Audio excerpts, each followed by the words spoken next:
வணக்கம். பழைய 500 ரூபாய் 1000 ரூபாய் நோட்டுகள் செல்லாது என்று மத்திய அரசு அறிவித்திருக்கிறது. இதற்கு பதிலாக புதிய ரூபாய் நோட்டுகளை வங்கிகள் மற்றும் ஏடிஎம் மையங்களில் பெற்றுக்கொள்ள ஏற்பாடும் செய்யப்பட்டிருக்கிறது. இந்த நடைமுறைகளில் ஏதேனும் பொதுமக்களுக்கு பிரச்சனைகள் இருந்தால், சிரமங்கள் இருந்தால் அது குறித்த ஒரு தெளிவை ஏற்படுத்துவதற்காக இந்த சிறப்பு விவாதம் ஏற்பாடு செய்யப்பட்டிருக்கிறது. அகில இந்திய வங்கி அதிகாரிகள் சங்க தலைவர் திரு தாமஸ் பிராங்கோ இந்த சிறப்பு விவாதத்தில் நம்மோடு இணைந்திருக்கிறார். பொதுமக்கள் தங்களுடைய சந்தேகங்களை 0444969424 மீண்டும் ஒருமுறை பதிவு செய்கிறேன். 044495969424 என்ற தொலைபேசி எண்கள் மூலமாக தொடர்பு கொண்டு தங்களுடைய சந்தேகங்களை தெரிந்து கொள்ளலாம். சார் வணக்கம். வணக்கம். பொதுமக்களுக்கு நிறைய சந்தேகங்கள் இருக்கிறது. தொலைபேசி மூலமாக அவர்கள் தங்களுடைய சந்தேகங்களை கேட்க இருக்கிறாங்க. அதற்கு முன்பாக எந்த விதமான வங்கி கணக்கும் இல்லை அவங்களுக்கு அப்படிங்கிற அடிப்படையில் இந்த பணத்தை மாற்றுவதற்கான ஏதேனும் வசதி இருக்கிறதா? என்ன அரசு அறிவுறுத்தி இருக்கிற நடைமுறை என்ன? வங்கி கணக்கு இல்லாமல் இருந்தாலும் உங்களுடைய அடையாள அட்டை, அரசாங்கம் கொடுத்த அடையாள அட்டை, அது டிரைவிங் லைசன்ஸாக இருக்கலாம், ஆதார் கார்டாக இருக்கலாம், வேறு போஸ்ட் ஆஃபீஸ் கொடுத்த ஐடி கார்டாக இருக்கலாம். அந்த மாதிரி ஐடி கார்டு இருந்ததுனாக்கி அந்த ஐடி கார்டு கொண்டு வந்து அதை கொடுத்து மாற்றிக்கொள்ளலாம். 4000 வரைக்கும் தானே மாற்ற முடியும். வங்கி கணக்கு இல்லைன்னா 4000 ரூபாய் வரைக்கும் தான் மாற்ற முடியும். அதுக்கு மேலே பணம் இருந்ததுன்னா அது வந்து வங்கி கணக்கில் தான் செய்யறோங்கிற அடிப்படையில் அப்போ வங்கி கணக்கு முக்கியம் அப்படின்னு புரிஞ்சுக்கலாமா? கட்டாயமா. அப்போ இந்த சமயத்தில் இப்போ வங்கி ஊழியர்கள் வந்து பணம் கொடுக்கக்கூடிய வேறு பணிகளில் ஈடுபட்டிருக்கிறாங்க. இதனால நடைமுறை சிக்கல்கள் நிறைய இருக்கு. தினமும் நடக்கக்கூடிய அந்த பணிகளில் தொய்வு இருக்கிறதா சொல்றாங்க. இப்போ வங்கி கணக்கு தொடங்குங்கிறது எந்த அளவுக்கு எளிதாக இருக்கும் பொதுமக்களுக்கு? இந்த நேரத்தில் வங்கி கணக்கு தொடங்குறதுன்றது கொஞ்சம் கடினமாகத்தான் இருக்கும். காரணம், நிறைய ஸ்டாஃப் வந்து இதில் இந்த பணியிலேயே ஈடுபட்டிருக்கக்கூடிய காரணத்தினால புதிதாக கணக்கு திறக்கிறதுல கொஞ்சம் தாமதம் ஏற்படலாம். ஆனால் வங்கி கணக்கு தொடங்குவது என்பதை தடை செய்யவில்லை. இப்பவும் அக்கௌண்ட் திறந்துட்டு தான் இருக்கிறாங்க. இப்போ இங்க கிராமப்புறத்தில் இருக்கக்கூடிய வங்கிகள் அப்படின்னு பார்க்கிற போது இன்னும் நகர்ப்புறத்தில் இருக்கக்கூடிய வங்கிகளுக்கே வந்து பணம் இன்னும் போய் சேரல, நிறைய ஏடிஎம் மையங்கள் செயல்படலாம் சொல்றாங்க. அப்போ புறநகர் பகுதிகள்னு பார்க்கிற போது இல்ல கிராமப்புற பகுதிகள்னு பார்க்கிற போது இந்த இன்னும் காலதாமதம் ஏற்படும் அப்படின்னு எடுத்துக்கிறதா? இன்னும் லேட் ஆகுமா பணம் போய் சேருவதற்கு? இல்லை, கரன்சி செஸ்ட் எல்லா மாவட்டங்கள்லையும் கரன்சி செஸ்ட் இருக்கு. அதனால் கரன்சி செஸ்ட்டுக்கு கேஷ் ஏற்கனவே போயிடுச்சு. 2000 ரூபாய் நோட்டு போயிடுச்சு. 100 ரூபாய் நோட்டில் கொஞ்சம் பற்றாக்குறை இருக்கிறது. நேற்று என்ன செய்திருக்கிறாங்கன்னு சொன்னாக்கி, இப்போ ரிசர்வ் பேங்க்கில் பழைய நோட்டுகள்னு கொடுத்த நோட்டுகளை கூட திருப்பி வாங்கி இப்போ ஏடிஎம்கள் எல்லாம் இதையும் வங்கி கிளைகள்லையும் கொடுப்பதற்காக பட்டுவாடா செய்ய ஆரம்பிச்சிட்டாங்க. நேற்று நைட்டில் இருந்தே அந்த பட்டுவாடா நடந்து விட்டது. ஏடிஎம் மையங்களுக்கு போறதுக்கு காலதாமதம்னு சொல்றாங்கல்ல, இதுல என்ன நடைமுறை? வங்கி வந்து ஏதாவது ஒரு பிரைவேட் ஏஜென்சிக்கு பணத்தை கொடுத்து அதில் நிரப்புங்க அப்படின்னு சொல்றாங்களா? இதுல என்ன நடைமுறை வந்து பின்பற்றப்படுகிறது? எப்படி இதை புரிஞ்சுக்கலாம்? ஏடிஎம்ல பேங்க் கிளையிலேயே இருக்கக்கூடிய ஏடிஎம்களை வந்து அந்த கிளையில இருக்கக்கூடிய ஜாயின்ட் கஸ்டடியன் நோட் பண்ணிடுவாங்க. தற்போது ஒரு நேயர் தொலைபேசி வாயிலாக இணைந்திருக்கிறார், அவரோட பேசலாம். விருதுநகரிலிருந்து திரு தெய்வம் இணைந்திருக்கிறார். சார் வணக்கம். சார் வணக்கம் சார். வணக்கம். உங்களுடைய சந்தேகத்தை கேளுங்க சார். இப்போ இன்னைக்கு வந்து சார் இன்னைக்கு பேங்க் போகணும் சார். இன்னைக்கு பேங்க் வந்து பேங்க் அக்கவுண்ட் கிடையாது. நீங்க தொடர்ந்து பேசலாம். பேங்க் அக்கவுண்ட் இல்ல சார். இன்னைக்கு வந்து ஆதார் ஜெராக்ஸ் எடுத்துட்டு போனதுக்கு பணம் இல்லைன்னு சொல்லிட்டாங்க சார். எவ்வளவு பணம் எடுத்துட்டு போனீங்க நீங்க மாத்துறதுக்கு? 4000 ரூபாய் சார். 4000 ரூபாய் எடுத்துட்டு போனீங்க. என்ன சொன்னாங்க சார்? பேங்க் இன்னைக்கு வந்து அக்கவுண்ட்ல ஓபன் பண்ணிட்டு நாளைக்கு வந்து எடுத்துக்கணும்னு சொன்னாங்க சார். சரி, நம்ம முதல் கேள்வி நான் கேட்டேன், நீங்க அதுக்கு பதில் சொன்னீங்க. நேரும் அதே சந்தேகத்தை தான் எழுப்பியிருக்கிறாரு. 4000 ரூபாய் வரைக்கும் கொடுக்கலாம், அடையாள அட்டை இருக்கு அப்படின்னு சொல்லலாம். ஆனா இங்க திருப்பி அனுப்பிச்சிருக்காங்க. அவர் என்ன சொன்னாருன்னு சொன்னா, நான் ஜெராக்ஸ் எடுத்துட்டு போனேன்னு சொல்லி. ஜெராக்ஸ் வந்து பேங்க்ல கொடுக்கறதுக்கு காப்பி வாங்கி வச்சுக்கிடுறோம். ஒரிஜினல் வெரிஃபிகேஷனுக்காக கையில கொண்டு போகணும். அதை பார்த்துட்டு வெரிஃபைடுன்னு நாங்க கையெழுத்து போட்டுட்டு திருப்பி இல்ல. நீங்க தெய்வம், நீங்க வந்து அக்கவுண்ட் ஓபன் பண்ணணும்னு அதிகாரிகள் உங்ககிட்ட சொன்னாங்களா? இல்ல, நீங்க அக்கவுண்ட் இருந்தா அக்கவுண்ட்ல போட்டுட்டு நீங்க நாளைக்கு எடுத்துக்கலாம்னு சொன்னாங்க. இல்ல, நீங்க வந்து அசல் ஆவணங்களை எடுத்துட்டு போனீங்களா, இல்ல ஜெராக்ஸ் காப்பி எடுத்துட்டு போனீங்களா, இல்ல அக்கவுண்ட் ஓபன் பண்ணணும் அப்படின்னு கட்டாயமா சொன்னாங்களா? அசல் ஆவணம், ஆதார், அது அசல் ஆவணம் கொண்டு போனேன், அதோட ஜெராக்ஸும் கொண்டு போனேன். அசலும் எடுத்துட்டு போயிருக்கீங்க, நகலும் எடுத்துட்டு போயிருக்கீங்க. ஆனா அக்கவுண்ட் ஓபன் பண்ணுங்கன்னு உங்கள்ட்ட சொன்னாங்க. ஆமா, அக்கவுண்ட் இருந்துச்சுன்னா அக்கவுண்ட்ல போட்டுட்டு நீங்க நாளைக்கு எடுத்துக்கங்கன்னு சொல்லிட்டாங்க. சரி, இது என்ன நடைமுறை? இது எப்படி புரிஞ்சுக்கிறது? ஏன் இது மாதிரி வற்புறுத்துறாங்க? இது நடந்திருக்கிறது தவறு. முறைப்படி ஒரு ஆதார் கார்டு ஒரிஜினல் கொண்டு போய் அதோட ஜெராக்ஸும் கொண்டு போயிருந்தாச்சுன்னாக்கி அவங்க அந்த ஒரிஜினலை மட்டும் வெரிஃபை பண்ணி பார்த்துட்டு 4000 ரூபாய் வரை உடனடியாக மாற்றம் செய்து கொடுக்கலாம். அப்ப இதுல என்ன ஒரு சந்தேகம் வருதுன்னா, ஒரு நபர் வந்து 4000 எத்தனை வங்கிகள்ல வேணுமானாலும் மாத்திக்கலாமா? வெறும் அடையாள அட்டை மட்டும் வச்சு மாற்ற முடியுது. அது என்ன இப்போ ப்ரொசீஜர்? அது இப்போ இவங்க வந்து கருப்பு பணத்தை வெளியே கொண்டு வரணும் அப்படிங்கிற அடிப்படையில் தான் இதை செய்ய முடிகிறது.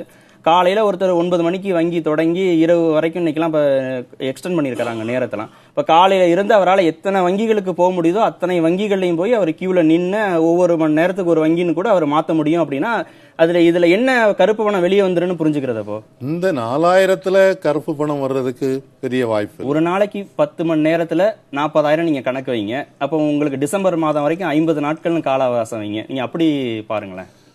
இன்னைக்கு இப்போ கொடுத்துருக்கக்கூடிய சாஃப்ட்வேரில் ஒரு தடவை பயன்படுத்தியாச்சுன்னா 2வது தடவை பயன்படுத்த முடியாதுன்ற ஒரு இது இல்லை. நாங்கள் என்ன எதிர்பார்க்குறோம்னா பெரும்பாலும் ஒரு சில நாட்களுக்குள்ள பேங்க்ல இருந்தே சென்ட்ரலைஸ்டாக அதை வந்து மானிட்டர் பண்ணுறதுக்கான ஏற்பாடு. ஒரு தடவை பயன்படுத்தியாச்சுன்னாக்கி உடனே பயன்படுத்த முடியாதுன்னு கொண்டு வருவதற்கான வாய்ப்பு இருக்கிறது. அது எப்படி இப்போ ஆதார் எண்ணை வந்து பதிவு செஞ்சுட்டாங்க அப்படின்னா இன்றைய தினம் அவருக்கான அந்த கோட்டா முடிஞ்சிருச்சு. இன்னைக்கு இதுக்கு மேலே அவர் வந்து எந்த வங்கியிலையும் போய் அதை வந்து மாற்ற முடியாது அப்படிங்கிற ஒரு சிஸ்டம் வரணும், வர்றதுக்கு வாய்ப்பு. ஆனால் இப்போ அந்த சிஸ்டம் வந்து கிடையாது. ஏற்கனவே இந்த நோட் எக்ஸ்சேஞ்ச் இது டிமானிட்டைசேஷன் அனௌன்ஸ் பண்ணுறதுக்கு முன்னால் எக்ஸ்சேஞ்சுக்குன்னு இந்த மாதிரி ஒரு தனியான ப்ரொவிஷன் இல்லாமல் இருந்தது. ஆனால் ஒரே நைட்டில் எல்லா கிளைகளுக்கும் ஒரு சாஃப்ட்வேர் லோட் பண்ணி கொடுத்துட்டாங்க, நோட் எக்ஸ்சேஞ்ச் சாஃப்ட்வேர்னு சொல்லி. ஸோ அது மெனுவில் வருது. நீங்கள் அதில் போய் கிளிக் பண்ணியாச்சுன்னு சொன்னாங்க அதில் ஐடி கார்டோட ப்ரூஃப், என்ன ஐடி கார்டுன்னு டீட்டெயில் கேட்குது, என்ன டினாமினேஷன் நோட்டு கேட்குறாங்கன்னு கேட்குது, நீங்கள் என்ன நோட்டு கொடுக்குறீங்கன்றது வந்துடுது. ஸோ அது ரெக்கார்ட் ஆயிடுது, அது சென்ட்ரலைஸ்டாக அப்லோட் ஆயிடுது. ஸோ அதை வச்சு மானிட்டர் பண்ண முடியும். ஒன்ஸ் யூஸ் பண்ணியாச்சுன்னா second time same day use பண்ண முடியாதுன்னு செய்ததுக்கான. ஆனால் இப்போ இந்த சிஸ்டம் இல்லை, இப்போ இல்லை, இனிமே தான் வரணும். இப்போ இவருக்கு என்ன நம்ம வந்து டைரக்ஷன்ஸ் கொடுக்கலாம்? இப்போ தெய்வம் வந்து போயிருக்கிறாரு, அவருக்கு 4000 ரூபாய் வரைக்கும் தான் மாற்ற போயிருக்காரு, ஆனால் அக்கௌண்ட் ஓப்பன் பண்ணணும்னு சொல்லியிருக்காங்க. இவருக்கு என்ன நம்ம டைரக்ஷன்ஸ் கொடுக்கலாம்? நீங்கள் என்ன கொடுப்பீங்க? ஒன்று, எந்த பேங்க்கு எந்த கிளைன்னு சொல்லியாச்சுன்னாக்கி நாங்களே கூப்பிட்டு பேசி இந்த மாதிரி செய்யாதுங்க, யார் வந்தாலும் விதிப்புறைப்படி நீங்கள் என்ன செய்யணுமோ அதை செய்யணுன்றதை நான் அறிவுறுத்த முடியும். 2வது, அவர் நேரடியாக போய் இதுதான் விதின்னு சொல்லியிருக்கிறாங்க, இதை மீறி நீங்கள் தர முடியாதுன்னு சொல்றது சரியில்லைன்றதை கிளை மேலாளரிடம் பேசியாச்சுன்னாக்கி சரி செய்து. இல்லை, கிளை மேலாளருக்கு தெரிஞ்சிருக்கணும்ல அப்போ விதி. அவர் வந்து பொதுமக்களுடைய சிரமத்தை புரிஞ்சுட்டு தானே அங்கே நடந்திருந்திருக்கணும். சரி, அடுத்ததாக திருச்சியிலிருந்து நவமணி இணைப்பில் வந்திருக்கிறார், அவரோட பேசலாம். திரு நவமணி, உங்களுடைய சந்தேகம் என்ன? சார், இப்போ வந்து அக்கௌண்ட் இல்லை அப்படின்னா ஆதார் கார்டை வச்சு நம்ம எந்த பேங்க்ல வேணாலும் எடுத்துக்கலாங்களா? ஆமா, மீண்டும் அதே மாற்றலாங்களா? இல்ல நீங்க வங்கிக்கு போயிருக்கிறீங்களா, இல்ல உங்களோட சந்தேகமா நீங்க கேக்குறீங்களா? எங்கயாவது வங்கிக்கு போய் மாத்த முடியாது, அக்கௌண்ட் ஓபன் பண்ணணும்னு சொன்னாங்களா, இல்ல உங்களோட சந்தேகமா கேக்குறீங்களா? ஒரு கிலோமீட்டர் கிட்ட நின்னுட்டு கால்வலி, சுகர் பேஷண்ட் கால்வலி தாங்க முடியல, பாதி தூரம் போயிட்டு ரிட்டர்ன் வந்துட்டேன். நான் என்னால ரொம்ப நிக்க முடியல, குப்பு குப்புன்னு வேக்கவும் வந்துட்டேன். என்னென்ன ஆவணங்கள்லாம் எடுத்துட்டு போனீங்க? Aadhaar card original and xerox sir. ஆனா நீங்க வங்கி அதிகாரி எல்லாம் பார்க்கல, கால் வலி வந்ததுனால வந்துட்டீங்க. போக முடியலங்க சார், உள்ளே போக முடியலங்க சார். சரி, இப்ப உங்களுடைய சந்தேகம் வந்து வெறும் ஆதார் கார்டோட அசலும் நகலும் எடுத்துட்டு போனா போதுமா, இல்ல அக்கௌண்ட் ஓபன் பண்ணணுமா? இதான் உங்களுடைய சந்தேகம். கேட்கலங்க சார், அப்படி கேட்கல. இந்த பேங்க் அக்கௌண்ட் இல்லாதவங்க, இப்ப எங்க பொண்ணெல்லாம் இருக்காங்க, அவங்களுக்கு ஆதார் கார்டு இருக்கு, எங்க பொண்ணெல்லாம் போய் 4000 மாத்த முடியும்னு சொல்றாங்கல்ல, அது மாதிரி போய் மாத்திட்டு வர முடியுங்களா அவங்க ஆதார் கார்டை வச்சு, அவங்களுக்கு அக்கௌண்ட் இல்லாத பேங்க்ல? சரி, மீண்டும் அதே சந்தேகம் தான். அவங்களுக்கு அக்கௌண்ட் இல்லை, ஏற்கனவே அது வந்து விதியில இருக்கு, ஆனாலும் அவங்க வந்து அதை ஃபாலோ பண்ணல. இப்ப இவங்களுக்கு அக்கௌண்ட் இல்லை, இவங்களுடைய பொண்ணுக்கு அக்கௌண்ட் இல்லை, இவங்க மாத்த முடியுமா அப்படின்னு கேட்கறாங்க. கட்டாயமாக மாற்ற முடியும். அதே மாதிரி தான், ஏதாவது ஒரு ஆவணம் எடுத்துட்டு போகணும், அசலும் நகலும் எடுத்துட்டு போகணும், அங்கே போய் அவங்க வந்து மாத்திக்கலாம். கட்டாயமா மாத்த. நவமணி, விதியில இடம் இருக்கு, நீங்க வந்து அசலும் நகலும் ஏதாவது ஒரு ஆவணம், அதனுடைய அசல் நகல் எடுத்துட்டு போய் நீங்க கண்டிப்பாக மாத்த முடியும். தற்போது கும்பகோணத்திலிருந்து பிரபு இணைந்திருக்கிறார், அவரோட பேசலாம். திரு பிரபு, உங்களுடைய சந்தேகம் என்ன? சார் வணக்கம் சார். உங்களோட சந்தேகம் என்ன? என்னோட சந்தேகம் சார், நம்ம கேவிபி பேங்க்ல போய் அக்கௌண்ட்ல பணம் போடுறதுக்காக போயிருந்தேன் சார். அதுல வந்து 30,000 ரூபாய்க்குள்ளதான் டெபாசிட் பண்ண முடியும் அப்படின்னு சொல்றாங்க சார். அது ஒரு அக்கௌண்ட்ல இவ்வளவுதான் அமௌண்ட்னு சொல்லிட்டு லிமிட் இருக்கா சார், இல்ல எவ்வளவு சார் போடலாம் அதுல அக்கௌண்ட்ல பணம் எவ்வளவு சார் டெபாசிட் பண்ண முடியும் நம்மளால? சரி, கேட்கலாம். உச்சவரம்பு இல்லைன்னு சொன்னாங்க, இப்ப 30,000 வரைக்கும் தான் பண்ண முடியும் அப்படின்னு சொல்லியிருக்கதா அவர் கேட்கிறாரு. உச்சவரம்பு எதுவுமே இல்லை. நீங்க அக்கௌண்ட் இருந்ததுன்னா எத்தனை லட்சம் வேணாலும் அந்த அக்கௌண்ட்ல போட்டுக்கலாம். என்ன காரணமா ஏதாவது சொன்னாங்களா? காரணம் வந்து சார் 30,000 மட்டும்தான் லிமிட். இன்னைக்கு நீங்க ஒரு நாளைக்கு 30,000 மட்டும்தான் அதுல டெபாசிட் பண்ண முடியும். இல்ல அதுக்கு ஏதாவது காரணம் சொன்னாங்களா? இல்ல வங்கி மேலாளரை நீங்க பாத்தீங்களா? மேலாளர் பார்க்க முடியல சார், ரொம்ப கூட்டம் சார். நான் ஒரு 3 மணி நேரமா நான் லைன்ல இருந்தேன் சார். லைன்ல போய் நான் உள்ள போய் பணம் கட்டும் போது நீங்க 30,000 மட்டும் தான் கட்ட முடியும்னு சொல்லிட்டு நான் திரும்பி அந்த லைன்ல இருந்து திரும்பி போய் அவங்கள பாக்குறதுக்கே இன்னும் ஒரு 3 மணி நேரம் 4 மணி நேரம் ஆகும் சார். அதனால நான் வீட்டுக்கே வந்துட்டேன் சார், கட்ட முடியாம. காலையில நின்று பார்த்துட்டு இப்பதான் சார் வந்தேன். ஆனா நீங்க விதிகள்ல அந்த மாதிரி இடம் இல்ல அப்படிங்கறதான் திரு தாமஸ் பிராங்கோட கருத்து. விதியும் அப்படிதான் சொல்லல. உச்சவரம்பு இல்ல, எவ்வளவு வேண்டுமானாலும் நீங்க டெபாசிட் பண்ணலாங்கிறதா சொல்லியிருக்காங்க. நீங்க மீண்டும் வங்கிக்கு போய் அந்த விதியை சொல்லி நீங்க டெபாசிட் செய்வதற்கான முயற்சிகளை மேற்கொள்ளுங்க திரு பிரபு. அடுத்ததாக ஈரோட்ல இருந்து திரு முருகன் இணைந்திருக்கிறார், அவரோட பேசலாம். முருகன், உங்களுடைய சந்தேகம். சார் அதாங்க சார், இது விருதுநகர் மாவட்டத்துல இருந்து ஒருத்தர் பேசினாரு. அது மாதிரி நாங்களும் இங்க அந்தியூர் ஸ்டேட் பேங்க்ல போய் கேட்டோங்க சார். 4,000 ரூபாய் பணம் எடுத்துட்டு ஆதார் எண்ணெல்லாம் எடுத்துட்டு போய் சார். பேசுங்க. ஆதார் எண்ணெல்லாம் எடுத்து ஆதார் கார்டு எல்லாம் எடுத்துட்டு போய் கேட்டங்காட்டிக்கு அவங்க வந்து நீங்க பேங்க்ல அக்கௌண்ட் ஓபன் பண்ணி அதுக்கப்புறம் நீங்க வந்து அமௌண்ட் செலுத்தி தான் பெறணும், இந்த மாதிரி எல்லாம் வந்து பெறறதுக்கு வாய்ப்பு இல்லை, நீங்க பேங்க் அக்கௌண்ட் இது பண்ணி தான் பண்ணணும் அப்படிங்கிற மாதிரி சொல்றாங்க. இல்லைன்னா அப்படி இல்லைன்னா வேற நபர் அக்கௌண்ட் இருந்தா அதுல போட்டு 1000 2000 எடுத்துக்கலாம் இந்த மாதிரி அப்படிங்கிற மாதிரி பேசுறாங்க சார். அதான் உங்களுக்கு கால் பண்ணுங்க சார். ஆதார் என்னோட அசலும் எடுத்துட்டு போனீங்க, நகலும் எடுத்துட்டு போனீங்க? ஆமாங்க சார், 4,000 ரூபாய் எடுத்து போனோம் சார். ஆனா அக்கௌண்ட் ஓபன் பண்ணாதான் பணம் போட முடியும்னு சொல்லியிருக்காங்க. போட முடியுங்கிற மாதிரி ஸ்டேட் பேங்க் சொல்லுங்க சார், பாரத் ஸ்டேட் பேங்க். சரி, இது எந்த ஊர்ல இருக்கிற வங்கின்னு சொன்னீங்க? சார் அந்தியூருங்க சார். அந்தியூர்ல. சரி, இது நடைமுறை இல்லையா? இது விதியில திரும்ப இதை வலியுறுத்துறாங்க. இல்லைன்னா நீங்க இன்னொருத்தரோட அக்கௌண்ட்ல நீங்க போடுங்கன்னு கூட அவங்களே வந்து வேற ஒரு வழிமுறையை சொல்றாங்க. ஏன் அப்படி நிர்பந்தப்படுத்தணும்? இது விதிகள்ல இல்லாத ஒரு முறையாக இருக்கு. ஒரு தவறான அணுகுமுறை. அந்த பிரான்ச்சோட நாம் பேசி அதை கரெக்ட் பண்றதுக்கு. சரி, அந்த வங்கி மேலாளரோடு திரு தாமஸ் பிராங்கோ பேசி இதை வந்து தீர்ப்பதற்கான உறுதிமொழியை கொடுத்திருக்கிறாரு. விரைவில் இந்த சிக்கல் தீர்க்கப்படும் திரு முருகன். சரி சார், ஓகே, தொடர்ந்து பேசலாம்.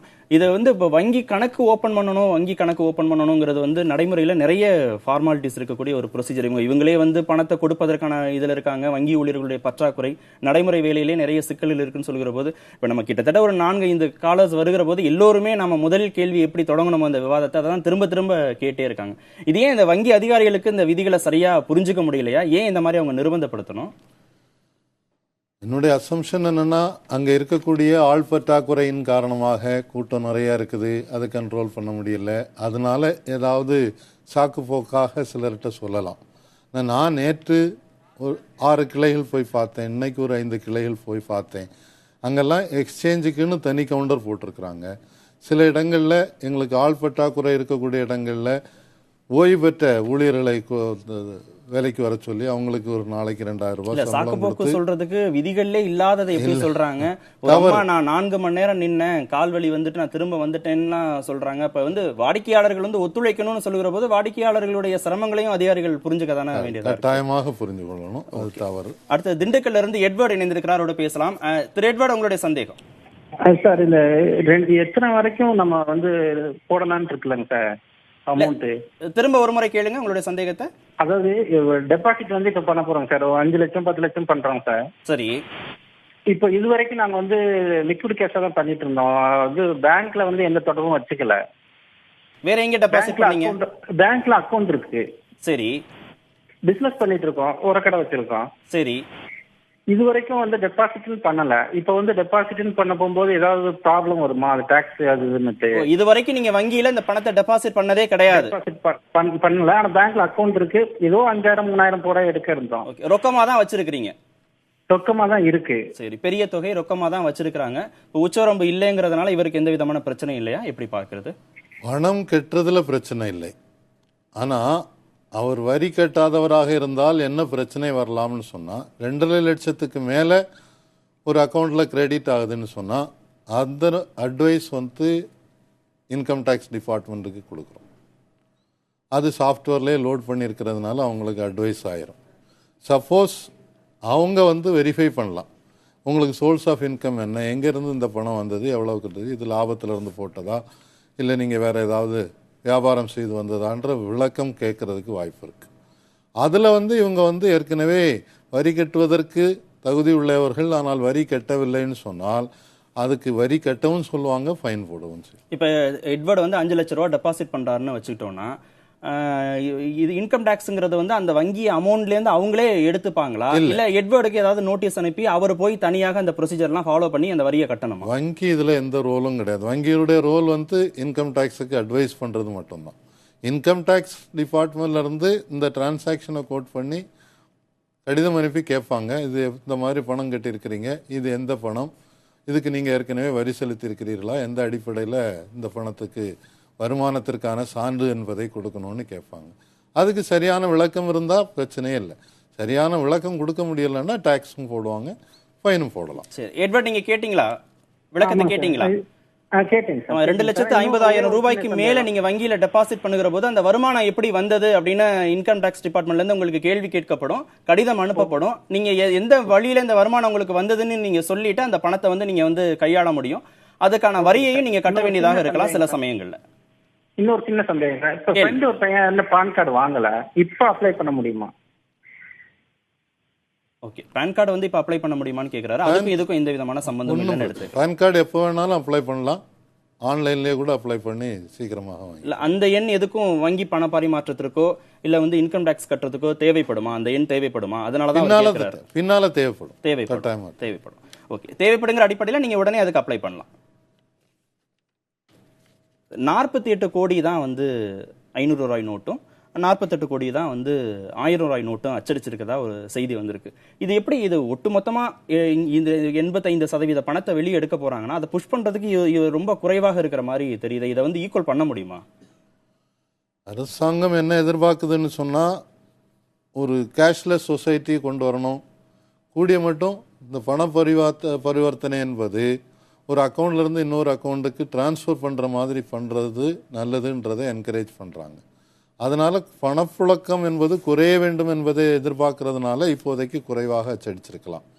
ஆனால் தேவை அதிகமாக வரும்போது அச்சடிக்கிறதுக்கு வேற எதுவும் செக்யூரிட்டியோ ஏதோ கொடுக்க வேண்டியதில்லை. முன்னால் ஒரு காலத்தில் வந்து கோல்டு டெபாசிட் வைக்கணும்னு இருந்தது, இப்போ அந்த மாதிரி இல்லை. அதனால எப்போ வேணாலும் அரசாங்கம் அச்சடித்துக் கொள்ளலாம். வங்கிகளுக்கு போகக்கூடிய சில நபர்கள்ட்ட வந்து 500 ரூபாய் நோட்டுனா அதில் இருக்கிற சீரியல் நம்பர்லாம் நீங்கள் வந்து அந்த படிவத்தில் எழுதி கொடுங்க அப்படின்னு சில பேர்கிட்ட கேட்டிருக்கிறாங்க. 1000 ரூபாய்னா அதில் இருக்கிற அந்த சீரியல் நம்பரை வந்து எழுதி கொடுங்க அப்படின்னு கேட்டிருக்கிறாங்க. இதை வந்து எதுக்கு கேட்குறாங்க, இப்படி கட்டாயப்படுத்துவதற்கான நோக்கம் என்ன? இப்போ ஒருத்தர் 25,000 50,000 பல்காக எடுத்துகிட்டு போகிறாருன்னா அவ்வளோ எண்களையும் அந்த படிவத்தில் குறிப்பிட முடியுமா? அதில் நடைமுறை சிக்கல். அப்படி அவர் கொடுத்தா அது மூலமாக இவங்க என்ன கண்டுபிடிப்பாங்கன்னு நம்ம எடுத்துக்கிறது. ஒன்று, எக்ஸ்சேஞ்சுக்கு மட்டும்தான் நம்பரை நோட் பண்ணுறாங்க. மற்றபடி இப்போ டெபாசிட் ஆட்டு ஒரு அக்கௌண்ட்டில் கொண்டு போய் 5 லட்சம் ரூபா கட்டுறீங்கன்னாக்கி கவுண்டிங் மிஷினில் போட்டு கவுண்ட் பண்ணி எடுத்துக்கிட்டாங்க. ஸோ அதில் பிரச்சனை இருக்கிறதுக்கு வாய்ப்பு இல்லை. இல்லை, அந்த எண்ணை கொடுக்கணும்னு ஏதாவது தேவை இருக்குதா? அந்த ரூபாய் நோட்டில் இருக்கக்கூடிய சீரியல் நம்பரை வந்து கொடுக்கணும், அந்த படிவத்தில் ஃபில் பண்ணணும் அப்படின்னு ஏதாவது கட்டாயம் இருக்கு? எக்ஸ்சேஞ்ச் படிவத்தில் மட்டும் ஃபில்அப் பண்ணணும். அது எத்தனை நோட் எடுத்துகிட்டு போனாலும் அவங்க ஃபில் பண்ணி தான் கொடுத்தாகணும். 4,000 தானே கொடுத்து தான் ஆகணும். ஆமாம். இல்ல, நீங்க 4,000ங்கிறது அந்த பணத்துக்கான இது, மீதியில வங்கியில டெபாசிட் பண்ண வேண்டியதுக்கு இந்த எண்கள் பண்றதுக்கு எண்கள் அவசியமே இல்லை. சரி, கடலூர்ல இருந்து சிவசண்முகம் இணைந்திருக்கிறார், அவரோட பேசலாம். திரு சிவசண்முகம், உங்களுடைய சந்தேகம். வணக்கம் சார். உங்களுடைய கேள்வி கேட்கலாம் நீங்க. சார், முதல்ல வந்து பாரத பிரதமருக்கு என்னுடைய வாழ்த்துக்களையும் நன்றியையும் தெரிவிச்சுக்கிறோங்க. தொடர்ந்து பேசலாம் நீங்க. சார், இன்னைக்கு நான் காலையில வந்து கடலூர்ல இந்தியன் பேங்குங்கிற பிரான்ச்சுக்கு போயிருந்தேங்க சார். என்கிட்ட அக்கௌண்ட் கிடையாது. ஆனா அந்த நோட்டை மாத்துறதுக்கு ஃபர்ஸ்ட் வந்து அக்கௌண்ட் இருக்கிறவங்களுக்கு தான் கொடுப்போன்ட்டாங்க. ரெண்டாவது வந்து நான் பான் கார்டை காமிச்சு சத்தம் போட்டதுக்கு அப்புறம் போலீஸை வச்சு மிரட்டுறாங்க. ஒரு மரியாதை குறைவான சூழ்நிலை உருவாகுதுங்க சார். இப்ப நாங்க எப்படி மாற்ற முடியும்? நான் சிறு தொழில், குடிசை தொழில் செஞ்சிட்டு இருக்கிறேன். என்னுடைய பையனுங்க பேர்ல வந்து 2 அக்கௌண்ட் இருக்குங்க. ஆனா அவங்க வந்து ஸ்டூடெண்ட், படிக்கிற பையனுங்க, ஸ்கூல் ஸ்டூடெண்ட். அவங்க அக்கௌண்ட்ல போட முடியுமா சார்? சரி, உங்களுடைய சந்தேகத்தை கேட்கலாம். திருப்பியும் அதே கேள்விதான். அக்கௌண்ட் இல்லாததுனால அந்த பணத்தை மாற்ற முடியாதுன்னு சொன்னாங்க. நீங்க கடைசியில மாத்தி கொடுத்தாங்களா, திருப்பி அனுப்பிச்சிட்டாங்களா? வச்சுதான் சார் அப்புறம் மாத்தி கொடுத்தாங்க. இல்ல, உங்களுக்கு மாத்தி கொடுத்துட்டாங்களா பணத்தை? கொடுத்துட்டாங்க. ஆனா அக்கௌண்ட் வேணும்னு சொல்லியிருக்கிறாங்க. ஆமா, அக்கௌண்ட் வேணும் அப்படிங்கிறாங்க. ஒரு மரியாதை குறைவா நடத்துறாங்க சார். மரியாதை குறைவா நடத்துறாங்க. அக்கௌண்ட் வேணுங்கிறத தொடர்ச்சியா எல்லா வங்கிகள்லையும், அது ஸ்டேட் பேங்க், இந்தியன் பேங்க் எந்த வித்தியாசமே இல்லாம தொடர்ச்சியாக மக்கள்கிட்ட வந்து வலியுறுத்திட்டே இருக்கிறாங்க. இது எப்படி வங்கி அதிகாரிகள்கிட்ட கொண்டு போய் சேர்க்கிறது? இந்த விஷயத்தை அரசு உடனே கவனத்தில் எடுத்துக்க வேண்டிய விஷயமா அது? வந்து வங்கி அதிகாரிகள் சங்கத்தினுடைய பொறுப்பாளர் என்ற முறையில் நான் எல்லாருக்கும் வந்து ஒரு SMS கொடுக்கலாம், சர்க்குலர் போடலாம். எங்களுடைய கம்யூனிகேஷன் சிஸ்டம் இருக்குது. அது எல்லா வங்கிகளோடையும் எங்களுக்கு தொடர்பு இருக்கிறதுனால அவங்களுக்கு தகவல் கொடுத்து இந்த மாதிரி தவறுகள் நடக்கக்கூடாதுன்றதை கட்டாயமாக வலியுறுத்தும். சரி, அடுத்ததாக ஆனால் அவர் ஒரு கேள்வி கேட்டார், என்னுடைய பையங்களுக்கு அக்கௌண்ட் இருக்கு, ஸ்டூடெண்டா இருக்காங்க, அவங்க அக்கௌண்ட்ல போடலாமான்னா கட்டாயமாக போட முடியும். அவர் குடும்ப நபருங்கிறதுனால அவரோட குடும்பத்திலே போட முடியும். அடுத்ததாக மாரிமுத்து திருநெல்வேலியிலிருந்து இணைஞ்சிருக்கிறார். திரு மாரிமுத்து, உங்களுடைய கேள்வியை கேட்கலாம். ஹலோ சார், உங்களுடைய கேள்வி என்னன்னு கேட்கலாம். அதான் சார், இப்போ பேங்க் பணம் போட போனோம் சார். அனுப்போம். சரி, அவங்க சொன்னாங்க உங்களுக்கு பேங்க் கார்டு நம்பர் வேணும், அக்கௌண்ட் நம்பர், என்ன தொழில் பண்றீங்க, என்ன ஒர்க் பண்றீங்க அப்படின்னு கேட்டுருக்காங்க சார். சரி, அப்போ அதான் சார், இப்போ எவ்வளோ டெபாசிட் பணம் பண்ணலாம்? இல்ல நீங்க எவ்வளவு டெபாசிட் பண்றதுக்காக போனீங்க? 20,000 சார். பண்ண முடிஞ்சதா பண்ண முடியலையா? பண்ண முடியல சார். எனக்கு என்ன காரணம் சொன்னாங்க? பேன் கார்டும் அக்கௌண்ட்டும் வேணும்னு சொல்லியிருக்காங்களா? ஆமா சார். அடுத்து எல்லாம் 100 கொண்டு வாங்க, நீங்க எல்லாம் 1000 ரூபாய் கொண்டு வரீங்க அப்படிங்கிறாங்க சார். எந்த ஊர்ல இருக்கிற வங்கி இது? குறுக்கல்பட்டி. புரியல. குறுக்கல்பட்டி IOP. சரி, அவங்க திருப்பியும் வந்து பேன் கார்டு கேட்டிருக்கிறாங்க, ஆவணங்கள் கேட்டிருக்கிறாங்க, வங்கி அக்கௌண்ட் வேணும்னு சொல்லியிருக்கிறாங்க. அந்த 100 ரூபாய் 1000 ரூபாயை கொண்டு வாங்கன்னு ஏன் சொல்லியிருக்கிறாங்க அப்படின்னு தெரியல. ஒன்று, அவர் 20,000 ரூபாய் டெபாசிட் பண்ணணும்னா அக்கௌண்ட் இல்லாமல் பண்ண முடியாது. 4,000 வரை தான் நீங்கள் வந்து எக்ஸ்சேஞ்சுக்கு பயன்படுத்த முடியும். அக்கௌண்ட்டில் இல்லாமல் 4,000க்கு மேலே போட முடியாது. அதனால 20,000 ரூபாய் போட முடியாதுன்னு சொல்லியிருக்கிறதுல நியாயம் இருக்கிறது. ரெண்டாவது, அதுக்கு 100 ரூபாய் நோட்டு தான் வேணும், 1000 ரூபாய் நோட்டு தான் வேணும்னு சொல்றது தவறு. எந்த நோட்டு வேணாலும். அடுத்ததாக கார்த்திக் மதுரையில இருந்து இணைஞ்சிருக்கிறார். கார்த்திக், உங்களுடைய கேள்வி கேட்கலாம். நான் மதுரையில் IOPல போய் இப்போ பணம் கட்ட போனோம் சார். சொல்லுங்க சொல்லுங்க சொல்லுங்க சொல்லுங்க உங்களுடைய கேள்வி கேளுங்க. 0+ இதுல வந்து நாங்க அக்கௌண்ட் வச்சிருக்கோம் சார். நீங்க தொடர்ந்து பேசலாம், உங்களுடைய கேள்வியை முடிக்கலாம். 0+ இது அக்கௌண்ட் வச்சிருக்கோம். சரி, 30,000 ரூபாய்க்கு மேல கட்ட முடியாதுன்னு சொல்லிட்டாங்க. ஆனா திருப்பி அதை கட்ட முடியாதுன்னு சொல்றாங்க சார். இல்ல நீங்க எவ்வளவு கட்டுறதுக்காக போனீங்க வங்கிக்கு? நாங்க கட்ட போனது 50 ரூபாய் கட்ட போனோம். 50,000 ரூபாயா? ஆமா சார். சரி, ஏற்கனவே உங்களுக்கு அந்த வங்கியில அக்கௌண்ட் இருக்கா? அக்கௌண்ட் இருக்கு சார். என்ன சொன்னாங்க உங்கள்ட்ட? 30,000 தான் கட்ட முடியும்னு சொன்னாங்களா? ஆமா, 30,000 தான் கட்ட முடியும், அடுத்தவங்களாம் இன்னுமே கட்ட முடியாது, உங்க இது வந்து 0+ அக்கௌண்ட் அப்படின்ட்டாங்க. அடுத்து இன்னுமே கட்ட முடியாதுட்டாங்க. ரெண்டாவது, போஸ்ட் ஆஃபீஸ்லாம் பணம் தர்றேன்னு சொன்னாங்க. ஆனா போஸ்ட் ஆஃபீஸ்ல போய் கேட்டா பணம் கொடுக்க மாட்டேங்கிறாங்க. சரி, போஸ்ட் ஆஃபீஸ்க்கு இன்னும் நிறைய இடங்கள்ல போய் சேரல, காலதாமதம்.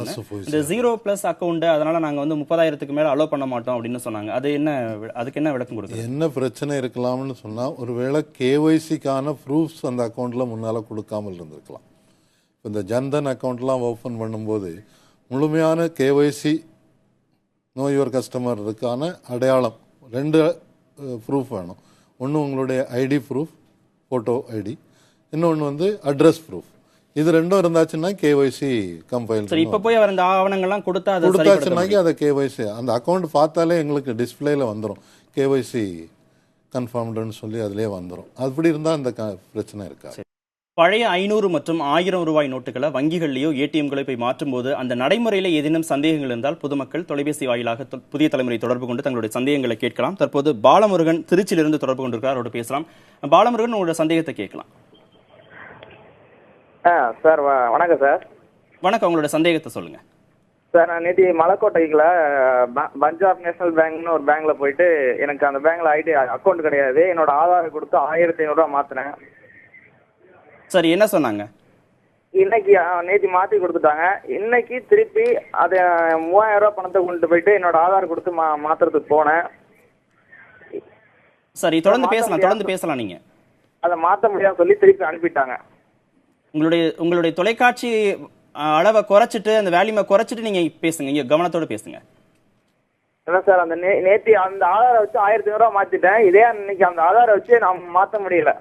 இன்னைக்கு என்ன சொன்னாங்க? காரணம் என்ன சொன்னாங்க மாத்த முடியாததுக்கு? காரணம் வந்து பேங்க்ல வந்து ஒரு சிஸ்டத்துல வந்து காமிச்சாங்க என்கிட்ட, என்னோட ஆதார் கார்டு நேற்று மாத்திட்டாங்க, இன்னைக்கு மாத்த முடியாதுன்னு சொல்லிட்டு அவங்களோட அந்த இதுலயே வந்துருச்சு, ஸ்கிரீன்லயே வந்துருச்சு, அதனால மாத்த முடியாது, நாளைக்கு வேற ஐடி கொண்டு வாங்க அப்படின்னு சொல்லிட்டாங்க. ஓ, அது மாதிரி எதுவும் வர்றதுக்கான வாய்ப்புகள் இருக்கிறதா? நேத்து மாத்தியாச்சு, அதாவது 2 நாள் போயிருக்காரு, முதல் நாள் போயிருக்காரு, அப்புறம் மறுநாள் திரும்ப போயிருக்காரு. அதே மாதிரி ஸ்கிரீன்ல காமிக்குது அப்படின்னு சொல்றாரு, இனிமே மாத்த முடியாது அப்படின்னு சொல்லி ஸ்கிரீன்ல காமிச்சதா சொல்றாரு. அன்றைக்கு காலை வரைக்கும் நான் வெரிஃபை பண்ணும்போது அந்த மாதிரி ஒன்று இல்லை. ஒரு தடவை யூஸ் பண்ணதை திருப்பி நெக்ஸ்ட் டைம் யூஸ் பண்ணலாம். அது மாதிரி எந்த விதமான லிமிடேஷன்ஸும் கிடையாது. சரி, இப்போ இவருக்கு என்ன நம்ம அறிவுரை சொல்லணும்? இது என்ன வழிமுறை சொல்லணும் இவருக்கு? மீண்டும் அந்த வங்கியை தொடர்பு கொள்வதற்கான நடைமுறை தான் அவர் பின்பற்றணுமா? ஆமாம், மீண்டும் தொடர்பு கொண்டு இல்லை நேற்றைக்கு எடுத்தது வேறு இன்னைக்கு போடுறது வேறு எக்ஸ்சேஞ்ச் பண்ணணும்னு சொல்லி இன்சிஸ்ட் பண்ணலாம். சரி, அடுத்ததாக துபாயிலிருந்து மோகன் இணைப்பில் வந்திருக்கிறார், அவர் பேசலாம். திரு மோகன், உங்களுடைய கேள்வியை கேட்கலாம். சார் இதே மாதிரி நாங்கள் இங்கே துபாயிலேருந்து பேசுகிறோம் சார். சொல்லுங்க. பணம் இங்கேருந்து நாங்கள் அனுப்புகிறோம், எங்களுக்கு எவ்வளோ சார் நெட்டா அமௌண்ட் கிடைக்கும்? இல்ல, நீங்க துபாயில இருந்து உங்க வீட்டுக்கு அனுப்புறதுக்கான கேள்வியை கேக்குறீங்களா? அதுல ஏதாவது பிரச்சனைன்னு கேக்குறீங்களா? Bank to bank dealing. சரி, அப்படி வங்கியில இருந்து அதுக்கு எவ்வளவு பணம் வந்து எடுக்க முடியும்? எங்களுக்கு ஒரு அத்தியாவசியம் தேவைப்படுதுல்ல, அதுக்கோசம் எவ்வளவு சார் எடுக்கலாம்? இல்ல, வங்கியில இருந்து வங்கிக்கு மாற்றும் போது ஏதாவது பணம் பிடித்தம் செய்வார்களான்னு கேக்குறீங்களா? இல்ல சார், இப்ப எங்களுக்கு கேஷ் வேணும். வித்ட்ரா பண்றது எவ்வளவு வித்ட்ரா பண்ணலாம்? சரி, வித்ட்ரா. நீங்க துபாயில இருந்து தான் பேசுறீங்க இப்போ? ஆமா சார். சரி, அங்கே நீங்க எடுத்துக்கிறதுக்கான நடைமுறை கேக்குறீங்க. பேங்க்ல இருந்து எடுப்பாங்க, வீட்டுக்கு அனுப்புற பணம். சரி, அதாவது என்ஆர்ஐ அக்கௌண்ட்ல நீங்க உங்களுடைய அக்கௌண்ட்டுக்கே அனுப்பியாச்சுன்னு சொன்னா அதுல இருந்து உங்களுடைய குடும்பத்தில் உள்ளவங்களுக்கு அக்கௌண்ட் இருந்ததுன்னா எவ்வளவு வேணாலும் டிரான்ஸ்ஃபர் பண்ணிக்கலாம். உங்க அக்கௌண்ட்ல இருக்கக்கூடிய செக்கை கொடுத்து எடுக்கிறதா இருந்தா இப்போதைக்கு ஒரு நாளைக்கு 10,000 ரூபாய் தான் எடுக்க முடியும். அதிகபட்சமாக 10,000 ரூபாய்க்கு தான் எடுக்க முடியும். சரி, அருண்குமார் சித்தூர்ல இருந்து தொடர்பு கொண்டிருக்கிறார், அவரோட பேசலாம். திரு அருண்குமார், உங்களுடைய கேள்வி கேட்கலாம். வணக்கம் சார். வணக்கம், உங்களுடைய சந்தேகம்? சார், நாங்கள் இங்கே சித்தூரில் ஒரு ஏஜென்சி தொழில் பண்ணிட்டு வரோம். சரி, பெர் டே எங்களுக்கு 75 to 1 lakh கலெக்ஷன் ஆகுது. இப்போ வந்து நாங்கள் கலெக்ஷனுக்கு போனால் வர கஸ்டமர் ரீட்டைலருங்கள 500,000 தராங்க. அதை நாங்கள் வாங்கி பேங்க்ல டெபாசிட் பண்ணலாமா? ஏன்னா ப்ராப்ளம் வருமா? சரி, இதுக்கு முன்னாடி நீங்க அந்த நடைமுறையை பின்பற்றி இருக்கிறீங்களா இல்லையா? மாமூலா பண்ணிட்டே தான் சார் இருக்கும். சரி, ஆனா இப்போ வந்து கொஞ்சம் அதிகமா 500,000 வருது. இல்ல, உங்க கணக்கு தனிநபர் கணக்கா இல்ல கரண்ட் அக்கௌண்டா? Savings account. Current account. Current account உங்க பேர்ல இருக்குதா கம்பெனி பேர்ல இருக்கா? ஃபார்ம் பேர்ல தான் சார் இருக்கு. ஃபார்ம் பேர்ல இருந்தா பிரச்சனை இல்லை, எவ்வளவு வேணாலும் டெபாசிட் பண்ணலாம். எந்த விதமான கிடையாது. கிடையாது. மதுரையில இருந்து ராஜா தொடர்பு கொண்டிருக்கிறார், அவர் பேசலாம். ராஜா, உங்களுடைய சந்தேகத்தை கேட்கலாம். Hello sir, good afternoon sir. வணக்கம். உங்களுடைய சந்தேகத்தை கேளுங்க. சார், நான் வந்து மதுரை வந்து பேசுறேன் சார். ஆக்சுவலா பாத்தீங்கன்னா ஏடிஎம்ல வந்து 2,000 எடுக்க முடியுது, பேங்க்ல போய் நின்று கியூல எடுக்கணும் 4,000 எடுக்க முடியுது. இப்போ என்ன பிரச்சனை சார், மெடிக்கல் எமர்ஜென்சில இருக்கிறோம் சார். நாங்க ஹாஸ்பிட்டல்லையும் வந்து பழைய நோட்ஸ் வந்து அக்செப்ட் பண்ண மாட்டேங்கிறாங்க. பட் மீடியால டிவில எல்லாம் சொல்லும் போது ஹாஸ்பிட்டல் அக்செப்ட் பண்ணுவாங்க, கவர்மெண்ட் ஆர்கனைசேஷன் அக்செப்ட் பண்ணுவாங்க அப்படின்னு சொல்றாங்க. ஸோ இந்த மாதிரி நேரத்துல நாங்க 4,000க்கு மேல எடுக்கிறதுக்கு ஏதாவது பேங்க்ல நம்ம லெட்டர் ஏதாவது ப்ராசஸ் பண்ணி வாங்க முடியுமா? ஏன்னா மெடிக்கல் எமர்ஜென்சி இருக்கும் போது எமர்ஜென்சியை சொல்லி ஏதாவது பண்ண முடியுமா? அதுக்கு விதியில் இடம் இருக்கா? ரெண்டு விதமாக நீங்க முயற்சி செய்யலாம். ஒன்று, 10,000 ரூபாய் வரை நீங்க உங்களுடைய செக்கோ அல்லது விட்ராயலோ கொடுத்து பேங்க்ல நேரடியாக போய் எடுத்துக்கொள்ளலாம் உங்க அக்கௌண்ட்ல இருந்து. இல்ல நீங்க ஹாஸ்பிட்டலுக்கு பேமெண்ட் பண்ண வேண்டியது இருக்குன்னா அதுக்கு செக் கொடுக்கலாம், அந்த செக் ஹாஸ்பிட்டல் வாங்கி கொள்வார்கள். அது மாதிரி காசையே வாங்காத மருத்துவமனைகள் மீது நம்ம என்ன மாதிரி வந்து புகார் பண்ண முடியும்? யார்கிட்ட போய் அந்த புகாரை கொடுக்கணும்? போலீஸுக்கு தான், அந்த காவல்துறைக்கு தான் அந்த வந்து புகாரை சொல்லணும். மாவட்ட ஆட்சித்தலைவருக்கு கூட கம்ப்ளைண்ட்.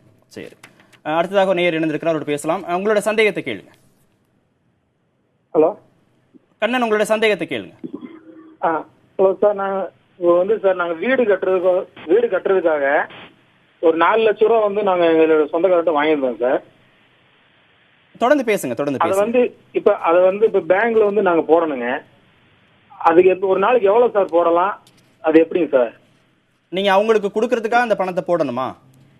இல்ல சார், அவங்களுக்கு கொடுக்கறது இல்லைங்க சார், எங்க யூஸ்க்கு சார், எங்களுடைய வீடு கட்டுறதுக்கோசம் தான் சார். கொஞ்சம் கொஞ்சமா பயன்படுத்தும். சரி, பழைய 500 பழைய 1000 இந்த நோட்டு தான் சார் இருக்கு. உங்களுக்கு கணக்கு இருக்கிறதா? எனக்கு அக்கௌண்ட்ல வாங்கி இருக்கு, கணக்கு இருக்குங்க சார் பேங்க்ல. அக்கௌண்ட்ல போடலாம். அக்கௌண்ட்ல போட்டு உங்களுக்கு 2.5 லட்சத்துக்கு சொல்லுங்க. ஒரு நாளைக்கு போடலாம், இல்ல வரி எதுவும் பிடிப்பாங்களா சார்? என்னன்னு கேக்குறேன். இப்போதைக்கு வரி எதுவும் பிடிக்க மாட்டாங்க. 2.5 லட்சத்துக்கு மேல நீங்க கட்டும் போது பின்னால வருமான வரித்துறையிலிருந்து உங்கள்கிட்ட கேள்வி கேட்கலாம். நீங்க அதுக்கான விளக்கம் கொடுத்தாச்சுன்னா பிரச்சனை தீர்ந்துவிடும். நீங்க என்ன தொழில் பண்றீங்க நீங்க? சார், நாங்க வந்து தென்னை மரம் இருக்கு சார், விவசாயம் தான் சார். விவசாயத்துக்கு டாக்ஸே இல்லை, அதனால விவசாய வருமானமாக காட்டினீங்கன்னா உங்களுக்கு பிரச்சனை இல்லை. அது என்ன நடைமுறை? அந்த நிலத்தோட அந்த இது மட்டும் தான் சார் இருக்கு, வேற வந்து அதுக்குண்டான தேங்காய் போட்ட அந்த இதெல்லாம் வந்து இல்ல. நிலம் இருக்கிறதற்கான சான்றிதழ் இருக்கு இல்லையா, பின்னால வருமான வரித்துறையிலிருந்து கேள்வி கேட்டால் எனக்கு இவ்வளவு நிலமும் இருக்கிறது, இதுல இருந்து இவ்வளவு வருமானம் வந்ததுன்னு நீங்க ஒரு விளக்கம் கொடுத்தா போதும். சரி, ஓகேங்க சார். சரி, உங்களுக்கு உரிய விளக்கம் கிடைச்சிருச்சா? கிடைச்சிருக்கு சார். சரி, விவசாய நிலம் வச்சிருக்கிறவங்க விவசாயம் மூலமாக எனக்கு வருமானம் வருகிறது அப்படிங்கிறதுக்கான அந்த நிலத்துக்கான ஆதாரங்களை மட்டும் கொடுத்தாலே போதுமானது. அதுக்கான உச்சவரம்பு எதுவும் கிடையாது. இல்ல. தற்போது சேலத்திலிருந்து கவிதா இணைந்திருக்கிறார், அவரோடு பேசலாம். கவிதா, உங்களுடைய சந்தேகம் என்ன?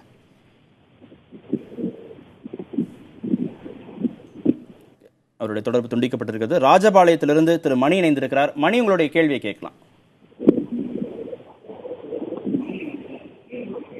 மணி, இணைப்புல இருக்கீங்களா? வணக்கம் சார். வணக்கம் வணக்கம் மணி, உங்களுடைய கேள்வி என்ன? சார், இங்க மெட்ராஸ்ல என் பையன் வந்து வேலை பார்க்கறாப்ல சார். நான் ராஜபாளையத்துல இருக்கேன். சரி. அவங்க வந்து சிட்டி பேங்க்ல கிரெடிட் கார்டு யூஸ் பண்ணிருக்காப்ல சார். அது டோட்டல் பணம் கட்டணும். சரி. நாளைக்கு வந்து காலையில கட்டலாமா சார்? ஒரே அமௌண்ட்டா கட்டலாமா சார்? 40,000 கட்டலாமா? சரி, கிரெடிட் கார்டுக்கு பணம் கட்டணும், அது ஒரே முறையில கட்ட முடியுமா? கட்ட முடியும், அதுல பிரச்சனையே இல்லை. அதுல இந்த பழைய நோட்டுகள் புதிய நோட்டுகள் அப்படிங்கிற அந்த சிக்கல்லாம் இருக்கு இல்ல. சரி, ஒரே முறையில நீங்க பணத்தை கட்டலாம். பழைய ரூபாய் நோட்டுகள் புதிய ரூபாய் நோட்டுகள் அப்படிங்கிற பிரச்சனை எல்லாம் எதுவுமே இல்லை அப்படின்னு சொல்லியிருக்கிறாங்க. உங்களுக்கு உரிய விளக்கம் கிடைச்சிருச்சா? சரி, தேங்க்யூ சார். அடுத்தது சேலத்திலிருந்து கவிதா மீண்டும் இணைந்திருக்கிறார், அவரோட பேசலாம். கவிதா, உங்களுடைய சந்தேகத்தை கேளுங்க. ஹலோ, வணக்கம் வணக்கம், உங்களுடைய கேள்வியை கேளுங்க. சார், இப்ப நாங்க வந்து நகை கடன் 2 வருஷத்துக்கு முன்னாடி வாங்கினோங்க சார். புரியல, திரும்ப சொல்லுங்க. நகை கடன் அதாவது பேங்க்ல வந்து எங்க நகையை வச்சு நாங்க லோன் வாங்கினோங்க சார், ஒரு 10 லட்சத்துக்கு. என் பேர்ல, எங்க மாமனார் பேர்ல, எங்க வீட்டுக்கார் பேர்ல. சரி. இப்ப வந்து எங்க கிட்ட அந்த வியாபாரத்துல வந்து அமௌண்ட் வந்து இருக்குங்க சார். அத வந்து நாங்க வந்து பேங்க்ல கொடுத்து மீட்டுக்க முடியுமா? நகையை மீட்டுக்க முடியுமா? எவ்வளவு தொகை வச்சிருக்கீங்க? நாங்க ஒரு 10 lakhs வச்சிருக்கோம் சார், 3 பேர்த்து சேர்த்து. சரி, இப்ப மொத்தமா 10 லட்சத்தையும் கொடுத்து அந்த நகையை மீட்க முடியுமான்னு கேக்குறீங்க? ஆமாங்க சார், கொஞ்சம் கொஞ்சமா ஏதோ ஒண்ணு இப்ப நிலம் ஒண்ணு இருக்கு, அதையும் வித்துட்டு எல்லாம் அப்படியே கொடுத்துக்கலான்னு பாக்குறோம். சரி, இல்ல உங்களுடைய கேள்வி வந்து ஒரே முறையில அந்த பணத்தை எல்லாம் கொடுத்துட்டு நகையை திருப்ப முடியுமான்னு கேக்குறீங்க? ஆமாங்க சார். திருப்ப முடியும், உடனடியாக திருப்பிக் கொள்ளலாம், பிரச்சனை இல்லை. அது இப்ப கிரெடிட் கார்டுக்கு கொடுத்த அதே விளக்கம்? அதே விளக்கம். ஓகே, புதிய நோட்டுகள் பழைய நோட்டுகள் அப்படிங்கிற இதெல்லாம் இல்ல. பிரச்சனை. இப்ப இவங்களுக்கு வந்து இந்த வருமானம் குறித்த பிரச்சனை எல்லாம் வருமா? இது மாதிரி இவங்க அடைக்கிற போது, அந்த நகையை திருப்புற போது இவங்களுக்கும் வந்து 10 லட்சம்னு சொல்றாங்க, ஒரு பெரிய தொகையாக தெரிகிறது. 3 பேர் பேர்ல தானே வச்சிருக்காங்க. சரி, அதனால வந்து எந்த விதமான பிரச்சனையும் வராது.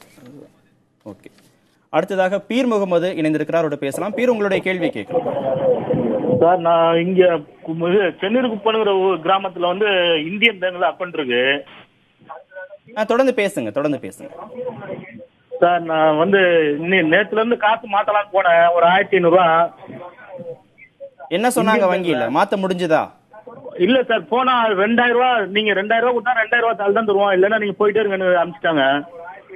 சரி, என்னென்ன ஆவணங்கள் எடுத்துட்டு போனீங்க? என்னுடைய ஆதார் கார்டு ஜெராக்ஸும் ஒரிஜினல் ஆதார் கார்டு, இது அவங்க போய் ஸ்லிப் வாங்கி எழுதி கொடுத்தேன் சார் நானு. சரி, அதாவது 1500 ரூபா எடுத்துட்டு போயிருக்காரு. ஆனா நீங்க 2000 ரூபாய் கொடுத்தீங்கன்னா நாங்க 2000 ரூபாய் தாளா கொடுத்துருவோம், 1500 ரூபாய்க்கு 100 ரூபாய் தாள் கொடுக்கணும். அதனால அவங்க வந்து இல்லைன்னு திருப்பி அனுப்பிச்சிருக்காங்க. அப்படி திருப்பி அனுப்பலாமா? வங்கிகளுக்கு அந்த அதிகாரம் இருக்கா? அதை செய்யலாமா அவங்க? சில கிளைகள்ல 2000 ரூபாய் நோட்டு தவிர வேற நோட்டு இல்லை.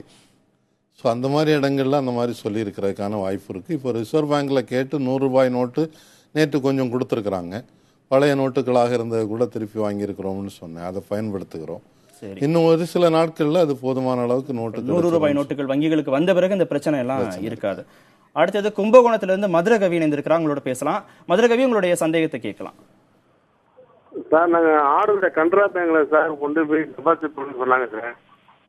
நீங்க டெபாசிட் பண்றதுக்காக போனீங்களா? ஆமாம்ல, பணம் நான் வந்து மாத்திரத்துக்காக போனா பணம் டெபாசிட் பண்ணுங்க அப்படின்னு சொல்லிட்டு ஒரு செல்லான் கொடுத்தாங்க. சரி, என்ன ஃபுல்லா பண்ணி கொடுத்துட்டோம் சார். எவ்வளவு தொகை? 4000 ரூபாய் சார். ஆனா அதுக்கு கேஷ் கொடுக்கல, அவங்க டெபாசிட் தான் பண்ண சொல்றாங்களா? டெபாசிட் பண்ண சொல்லிட்டு நான் காலையில 8 மணிக்கு போனேன் சார் பணம் கட்டுறதுக்கு. கியூல நின்னேன் சார். 2 மணிக்கு வாங்கன்னு சொல்லி கரெக்டா 11 சொல்றாங்க சார். 2 மணிக்கு அந்த வாங்க பணமே இல்லை, நேற்று தீர்ந்து போச்சு அப்படிங்கிறாங்க. நானும் இந்த பணம் கண்டிப்பா நேற்று கூட்டமா இருந்திருக்கும், இன்னைக்கு ஃப்ரீயா இருந்தோம்னா இன்னைக்கு போய் மாத்திரலாம் நினைச்சிட்டு போனேன் சார். இன்னைக்கு சரியான கூட்டமாகவும் போயிடுச்சு, இருந்தாலும் பணமே நேற்று இருந்துருச்சு. அதனால பணம் ரிட்டர்ன் வர்றதுக்கே பணம் முடியாம அங்கேயே உட்காந்து இப்ப 2 மணிக்கு அந்தாண்டா நம்ம இன்னும் கொடுக்கல சார். மணி 2:30 ஆயிடுச்சு, இன்னும் கொடுக்கல. அந்த வங்கியில உங்களுக்கு அக்கவுண்ட் இருக்கா? அக்கௌண்ட் இருக்கு சார். என் அக்கௌண்ட்ல தான் கட்ட சொன்னாங்க, கட்டிட்டோம். அதுக்கும் எங்க ஐடி ப்ரூஃபும் கேட்டாங்க. அது ஐடி ப்ரூஃப் தேவையில்ல, இருந்தாலும் ஐடி ப்ரூஃப் கேட்டாங்க, அதுவும் கொடுத்துட்டேன். சரி, 4000 ரூபா தான் அவங்க கேஷ் தானே கொடுத்துருக்கணும், ஏன் டெபாசிட் பண்ணணும்னு நிர்பந்திக்கிறாங்க? பெரும்பாலும் அவங்கள்ட்ட இப்போதைக்கு கேஷ் பற்றாக்குறை இருக்கலாம். அந்த வங்கி கிளையில் கேஷ் பற்றாக்குறை இருக்கிறதுக்கு வாய்ப்பு இருக்குது. பல இடங்களில் அந்த மாதிரி பற்றாக்குறை இருக்குது. பணம் ரெமிட்டன்ஸ் அடுத்த பிரான்ச்சில் இருந்து கேட்டிருப்பாங்க, வந்ததும் கொடுத்துருவாங்க. சரி, வங்கியில் பண பற்றாக்குறை அப்படிங்கிறதுனால இது மாதிரியான ஒரு பதில உங்களுக்கு சொல்லியிருக்கலாம். ஒருவேளை அவருக்கு பணம் தேவைன்னா அவர் வேறு வங்கியை அணுகி அதை வந்து பெற்றுக்கொள்வதற்கான வாய்ப்பு இருக்கு. அவருக்கு அக்கௌண்ட் இல்லாத வங்கியில கூட அந்த ஆவணங்களை கொடுத்து அவரால் வந்து மாத்திக்க முடியும். அடுத்ததாக சென்னையிலிருந்து சுந்தரி இணைந்திருக்கிறாங்க, அவங்களோட பேசலாம். சுந்தரி, உங்களுடைய கேள்வி கேட்கலாம். ஒன்றும் இல்லை சார், எல்லாரும் பேங்க்ல இருக்கவங்கள வந்து குறை சொல்லிட்டு இருக்கிறாங்க. ஆனா வந்து பேங்க்ல இருக்கவங்க ரொம்ப நல்லா செஞ்சிட்டு இருக்கிறாங்க. இல்ல, எல்லா இடங்கள்லயும் குறை சொல்லல, ஒரு சில இடங்கள்ல பிரச்சனைகள் இருக்கு, அவங்களோட சந்தேகங்களை கேக்குறாங்க. வங்கி ஊழியர்களுக்கு பிரச்சனை இருக்கு அப்படிங்கறதையும் நம்ம தொடர்ந்து பதிவு செஞ்சுட்டு தான் இருக்கோம். ஏன்னா எங்க பொண்ணு ஒரு வங்கி அதிகாரி, அதனால நான் சொல்றேன். இல்ல, புரிஞ்சுக்க முடியுது. இது வேற இந்த ஏன்னா நேற்று நைட் 11 o'clock ஆச்சு சார் வீட்டுக்கு வரதுக்கு. சரி. இல்ல, வங்கி ஊழியர்களுக்கு பிரச்சனை இருக்கு, நடைமுறை பணிகளையும் அவங்க பார்க்கணும், வழக்கமான பணிகளையும் பார்க்கணும், இந்த பிரச்சனைகளையும் அவங்க ஈடுபடணும், இதையும் செய்யணுங்கிறதுல புரிஞ்சுக்க முடியுது. அதை நீங்க குறையா எடுத்துக்க வேண்டியதுல சின்ன இடங்கள்ல இருக்கக்கூடிய பிரச்சனைகளை விமர்சனங்களாக முன்வைக்கிறாங்க. வங்கி ஊழியர்கள் சார்ந்த குற்றச்சாட்டை இதை நீங்க பார்க்க வேண்டியதில்லை. அடுத்ததாக ஆனந்தன் சென்னையிலிருந்து இணைந்திருக்கிறார், அவரோட பேசலாம். ஆனந்தன், உங்களுடைய சந்தேகத்தை கேட்கலாம். ஆனந்தன், இணைப்புல தான் இருக்கீங்க, உங்களுடைய கேள்வியை கேட்கலாம். சார், இப்போ வந்து நான் இலங்கை அகதிகள் முகாமில் இருக்கேன் சார். உங்களுடைய சந்தேகத்தை சொல்லுங்க சார். இப்போ வந்து எனக்கு வந்து இப்போ நான் இப்போ என்னுடைய வீட்டில இருந்து ஒரு 5000 பணம் கொண்டு போனேன் சார் பேங்க்கு. 8000 பக்கத்தில் உள்ள ஒரு கனரா பேங்க்ல கொண்டே கொடுத்தேன் சார். அவங்க என்ன சொல்றாங்கன்னா, எனக்கு இந்த பணத்தை வந்து வாங்கி உங்களுக்கு வந்து அக்கௌண்ட்ல தான் போட முடியும். இப்போ அக்கௌண்ட் இல்லாதவங்க என்ன பண்ண முடியும்? ஒண்ணுமே பண்ண முடியாது. இப்போ அந்த பணத்துக்கு வேற பணம் கொடுத்து அந்த புதிய பணத்தை கேட்டோம்னா கிடையாதான், இந்த வட்டம் அப்படிலாம் கொடுக்க மாட்டேன்னு சொல்லி எங்களுக்கு இது பண்றாங்க சார், திருப்பி அனுப்பிவிட்டாங்க சார். அந்த வங்கியில உங்களுக்கு அக்கௌண்ட் இருக்கா? இல்ல சார், அக்கௌண்ட் கிடையாது. இப்ப அக்கௌண்ட் இல்லாதவங்க என்ன பண்ணுவாங்க, அதுக்கு தான் என்ன கேள்வி. சரி, என்னென்ன ஆவணங்கள் ஏதாவது எடுத்துட்டு போனீங்களா? அடையாள சான்று ஏதாவது எடுத்துட்டு போனீங்களா? ஆதார் கார்டு, எங்களுக்குலாம் ஆதார் கார்டு உண்டு. ஆதார் கார்டுலாம் கொண்டே காட்டணும். அவங்க என்ன சொல்றாங்கன்னா, இப்போதைக்கு மாற்ற முடியாது, வேணா பேங்க்ல அக்கௌண்ட் நீங்க போடலாம், பேங்க்ல பணத்தை போடலாம், அப்படி இல்லாட்டிக்கு நீங்க பணம் உள்ள பேங்க்ல இருந்த பணத்தை நீங்க எடுக்கலாம்னு சொல்றாங்க. ஆனா இப்ப நம்மகிட்ட இருக்கிற பணத்தை இது பண்ண முடியாது, மறுபடி காசை கொடுத்து திருப்பி காசு வாங்க முடியாதுன்னு சொல்றாங்க சார். சரி, என்ன இது எப்படி இதை எடுத்துக்கிறது? திருப்பி அனுப்பிட்டே இருக்கிறாங்க பொதுமக்களை அப்படிங்கிற பல்வேறு இடங்கள்ல இருந்து இந்த மாதிரியான குற்றச்சாட்டுகள் தான் வருது. இல்லை, இந்த நண்பரை பொறுத்தவரையில் அவர் நான் இலங்கை அகதிகள் முகாமில் இருக்கிறேன்னு சொன்னார். ஆனால் ஆதார் கார்டு வச்சிருக்காரு. ஆதார் கார்டு வச்சிருக்கிறாருன்னா அந்த ஐடென்டிட்டி போதும், அதை வச்சு கொடுக்கலாம். இலங்கை அகதிங்கிறதுனால ஆதார் இது வச்சு அவர் வந்து எந்த விதத்திலையும் நிராகரிக்கிறதுக்கான முகாந்திரம் இல்லை. கண்டிப்பாக அவருக்கு பணம் கொடுத்துதான். அடுத்தது கரூர்ல இருந்து தியாகராஜன் இணைந்திருக்கிறார், அவரோட பேசலாம். தியாகராஜன், உங்களுடைய கேள்வி கேட்கலாம். சார் வணக்கம் சார், நான் தியாகராஜன் பேசுறேன் சார். உங்களுடைய சந்தேகத்தை சொல்லுங்க சார். ஒன்றும் இல்லைங்க சார், இப்போ வந்து நாங்கள் வந்து மஞ்சள் போட்டு கொஞ்ச நாளாக பேமெண்ட் வச்சிருக்கிறோம் தோட்டத்தில் விவசாயம் பண்ணி. சரி, அந்த பணத்துக்கு இது வரைக்கும் நாங்கள் இந்த மாதிரி டேக்ஸ் எதுவுமே நாங்கள் பண்ணல. எவ்வளவு தொகை வச்சிருக்கீங்க? பெரிய தொகையா சிறிய தொகையா? 30 லட்சம் ரூபா வரைக்கும் இருக்குங்க சார். சரி, இப்போ விவசாயம் அப்படிங்கிற அடிப்படையில் இவ்வளவு தொகை அனுமதிக்கப்படுமா? இல்லை, அவங்க என்ன ஆவணங்களை காமிக்கணும்? இப்போதைக்கு அவங்க அதை வந்து அக்கௌண்ட்ல போட்டுடலாம். அக்கௌண்ட்டில் போட்டு இன்கம் டேக்ஸ் டிபார்ட்மெண்ட்லேருந்து என்னைக்காவது ஒரு நாள் கடிதம் வரலாம்.